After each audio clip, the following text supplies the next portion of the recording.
The year was 1999. Britpop had been and gone, and with it, the hope of a musical generation that I was once proud to say was mine. And yet, here they were again in my life at this pivotal moment. They were madness. His family knew that he'd go far if he applied his time. Back in 1992, I was a young, messed up teen whose dream of being a professional footballer was cut short to a collapsed lung.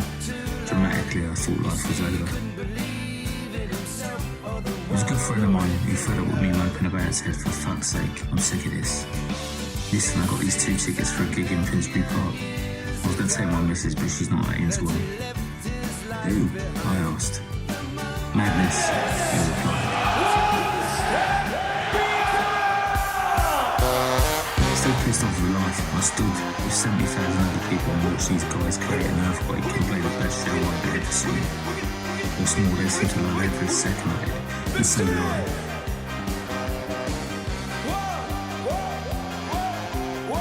That's my new job, I thought. I can't play an instrument, and I certainly can't sing.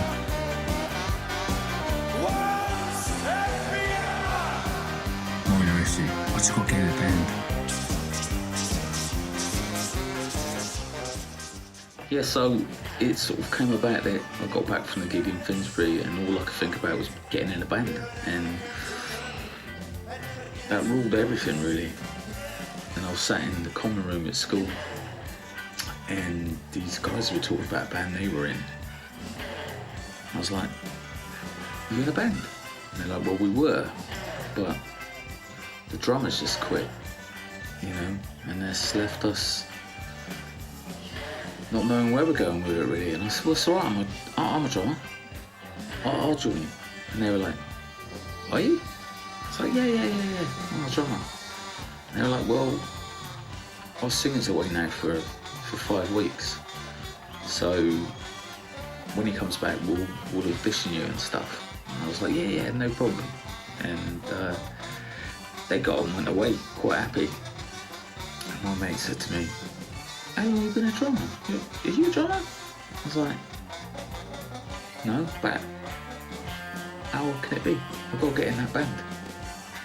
And they need a drummer. So I got 5 weeks. I got 5 weeks to learn how to do that. So I remember going home saying to me, Mum, I'm going to get a drum kit. She's like, no, you're not.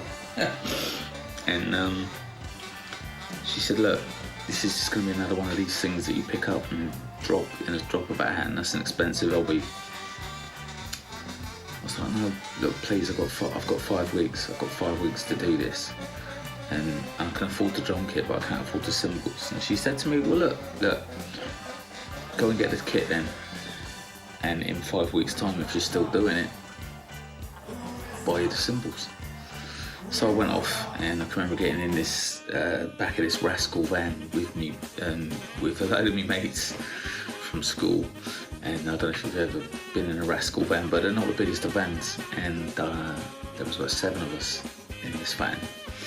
And we went off over to Bridgewater and Strings and Things, which unfortunately is actually just shut down. So he's, Porrick has been going for a long time, but went over to Strings and Things and I bought a Premier Olympic kit, and I think it was like 250 quid, which was a lot of money to me at the time. And we all sort of rolled around in the back of this van, and I got it home, and I didn't even know how to set it up, and there was no, YouTube as such then. So I was just looking at old photographs of drum kits and I sort of pieced it all together, and I was like, right, this one makes this sound, and this one makes this sound, and right, okay, then I listened to old Beatles records actually. I was massively into the Beatles, and I just thought, well, if Ringo can do this, then surely I can. And I thought, right, well, that one makes this sound, and and that's this sound on the record, and I just put on all these records and played along. Now, I didn't have any cymbals, so I didn't, if any of you know about drumming, which I didn't at the time, your hi-hat keeps the rhythm going, right?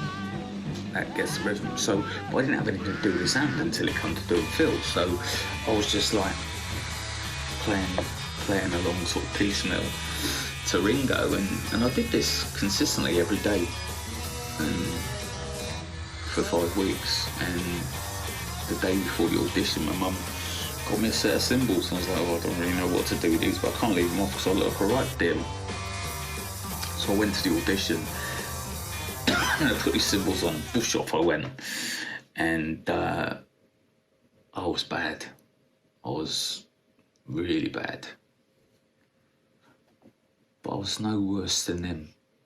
And to cut a long story short, I think we played All Along the Watchtower by Jimi Hendrix for about a week. And we didn't know how to end it, so we just kept going. We didn't have a singer. And I played in that band for about 4 months. And then this film came out around about the same time. And it was like, okay, we could do that. We could play some soul music. Have you got soul? If so, the world's hardest working band is looking for you. Contact Jay Rabbit. I'm putting a band together. Do you need a singer? Show me a man, Show me. Let's keep relations on a professional basis. How are we professional if we've never been paid? Won't you cleanse my soul? Get my feet on the ground. On the ground, yeah. Hey, yeah. Hey, yeah. Tip me in the water. Take me to the river. Tip me in the water, baby. That commitment. Okay, we could do that. We could play some soul music, you know. And we did some of that, and it's like, yeah, okay, it's not Madness, and it's not Blur, but it's not Supergrass, but it'll get me hand in, and I'm in a band. So I was in a band, and I stayed in that band for about 3 months, and then I sort of outgrew it and joined. I was working in a bar in Breen, and these guys were I was sat listening to All Along the Watchtower, our version that went on for about a year, in my headphones after doing the glass collecting job. And this guy said to me, what were you listening to? And I said, oh, it's my band, And he was like, oh, you're in a band? I was like, yeah. He said, we're in a band. And he went, but we haven't got a drummer. I was like, really? And they said, yeah. And we write our own songs. And I was like, completely blown away by that. You write your own songs? What sort of stuff is it? And he said, well, indie sort of stuff. And I was like, okay. You show me yours if I show you mine, sort of thing. And we showed each other, and I remember Tony, who was the lead singer, because that was the other thing. They wrote their own music and they had a singer. And he listened to the All Along the Watchtower and went, yeah, that's pretty rubbish, isn't it? It's like, you think you could do better? And he played me some of the stuff which had horrible drum machines and that on it. And I was like, well, that sounds shit.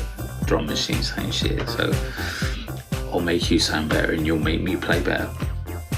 And we went from there, and I can remember taking Tim, who was the guitarist from the other band, into the first rehearsal, and we did this song. It was one that Tony had written.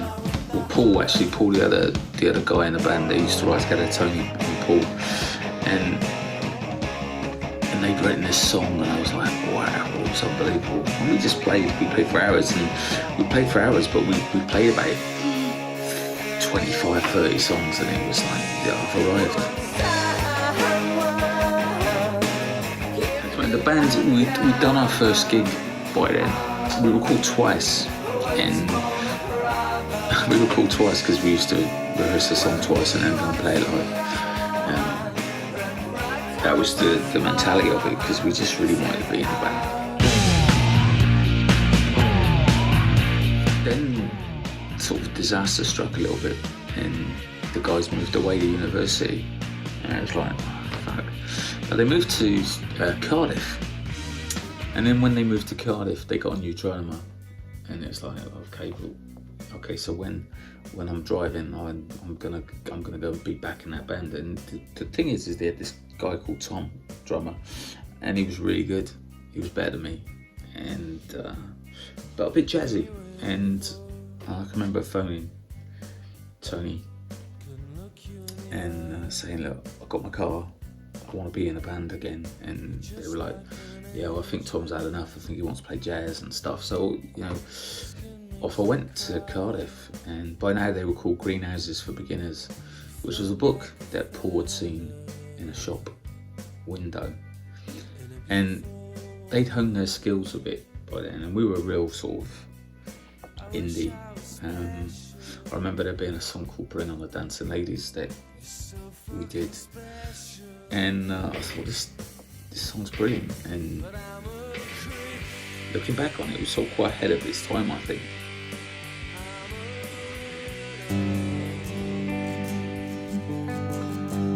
It was awesome, and I believed we were going to be stars, and that was it.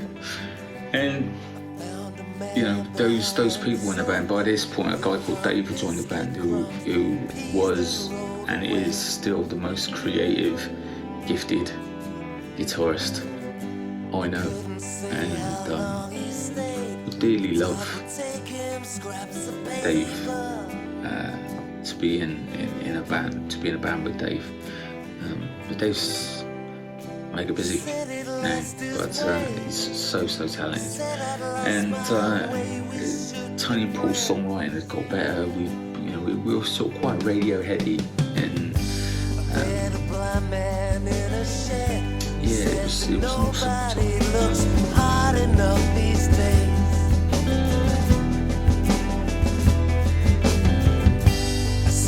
Take me as I am, find the value of my face is very small. Up to the Rock Garden in London, played in Covent Garden, and we went all over the place. We did stuff on radio, and it was just a great time. Sadly, Paul moved to Nottingham to be with his girl, and who he's still with today. And he came down once a month for rehearsals, but the band never really recovered from that, and it didn't work. So the remaining members, we tried to get people in to replace Paul, but that didn't work. And the remaining members sort of kept chatting. So that's me, Tony, and Dave, and we kept chatting. And Tony had done some work for a guy called Pete in the studio Beehive Studios, where we recorded our first. In fact, we recorded all our Greenhouses Beginner stuff in Beehive Studios with Ollie, and there's some interesting footage of that. But then, yeah, so that all went belly up for a bit, and then Tony had done some work for a guy in Beehive Studios, a guy called Pete, who was a singer, and he needed some drums on something, and I came in and did the drums. And then Tony sort of stepped back and became songwriter, guitarist, and a guy called Dave Shervington came and played bass, because that's what Tony used to do in Greenhouses for Beginners. And a guy called Dave Shervington came in on bass, for this new band, and this guy Pete became our lead singer, and we were a band called Kutch. And Pete had a voice like Damon Albarn, and I was like, wow. And he could also sing like Tom York, and he had the most like amazing voice.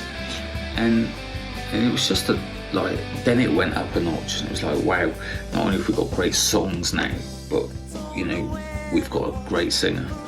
And Dave's bass playing was just out of this world, and I really thought this is it.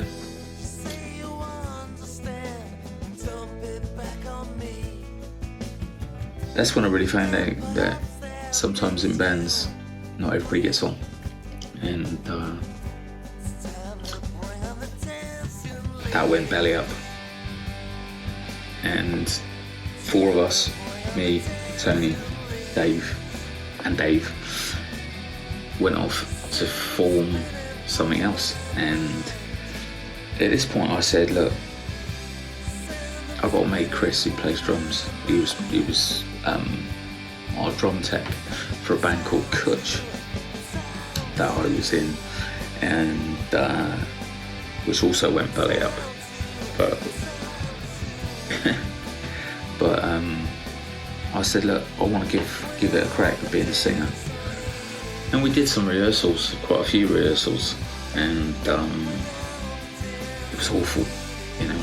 I was awful, it was awful, and it just didn't work. The music was good, you know, and Chris's drumming was good, but then it was like, oh man, now I've done myself out of a band here because I can't sing and I can't be the drummer anymore. So, but I spoke to Chris, and Chris sort of happily stepped back and let me go back on the drums, and we got a new singer and a girl called Sarah, who I'm still in touch with, who had the most beautiful voice, amazing voice.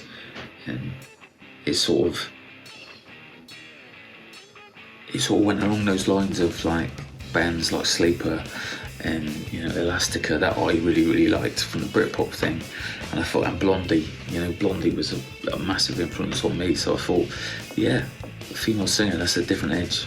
And she was good, she was energetic, she was vibrant, she had a fantastic voice and wrote great melodies to already fantastic instrumentation, you know. So again, that was like a bolt of, yeah, this is gonna be bigger than anything else we've done.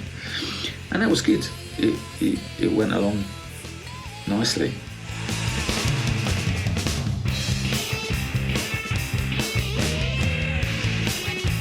My then partner said to me that she wanted to be in a band, and I was like, really? And she's like, yeah, I'd love to do what Sarah does. And I was like, well, that's great, but I can't get rid of Sarah because she's fantastic. And I said, I'll tell you what I'll do, I'll put her together another band and we can do covers, and you can sing, I'll play drums, you can sing. And she's like, yeah, fab. So I went through and you know, I thought, right, what do I want? I want, you know, we'd seen the Commitments, and I was like, right, I really want to do some of that. And it's like, I want to do some Madness stuff though, and I want to, you know, I want to do some stuff that people don't do necessarily. So, you know, I wanted to do like Gino by Dexys, and I wanted to do Size of a Cow by the Wonder Stuff, and, you know, things that bands just at that time weren't doing. And I got on a horn section. You know, I've got a trumpet and a sax player, and I've got a keyboard player. Like Tony came in because Tony could play keyboards, so Tony came in to play keyboards. A friend of mine, Mike, who I'd been in a covers band with called Reckless Driving, who I'd learned so much from. You know, that was just a covers band, 3-piece, boom bap, sweaty rock and roll. You know, doing loads of Beatles stuff, Queen, The Who, you know, Police, you know, anything, you know. But what I learned in that band was about how to construct set lists together and shows and just giving it everything. And so Mike came in on bass, and he also had a great voice, so I thought that'd be good because he can do some of the male stuff, and my then partner could do the other stuff. And a mate of mine, Andy, was playing guitar, and we were ready to go. And the week before, she said to me, "I don't think I can do it." I was like, "What do you mean you don't think you can do it?" She said, "I can sing, but I can't front a band. I can't do all that, you know." And I went, "Right, okay, I can't let all these musicians down. Let's get this shit together, and I'll get Big Chris in on the drums, and I'll come and stand at the front with you, and you can be the talent and I'll be the gob, and we'll go from there." And we put that band together, a band called the Rebrand, and that band's still going today. In fact, the band lasted longer than that relationship because that ended, and I left the band. And the sax player Greg, a friend of mine, came to me and said, "Look, not being funny, but you know, I don't want to choose between you two." And I said, "Well, it's her band, you know, I put it together for her."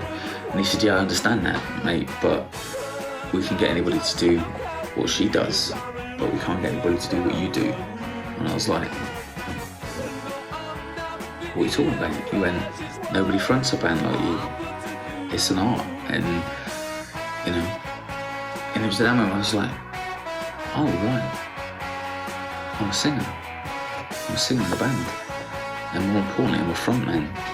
And, you know, going back to all those years ago, watching Suggs, and Suggs is that. He's a frontman. Sings in his own vernacular, which is great. Doesn't worry about whether he's Freddie Mercury or not, because he's Suggs. And then I was like, and Ian Jury's the same, and I love those bands. So all of a sudden there was a realisation that I was a singer in a band. Is all my brain and body need. Sex and drugs and rock and roll.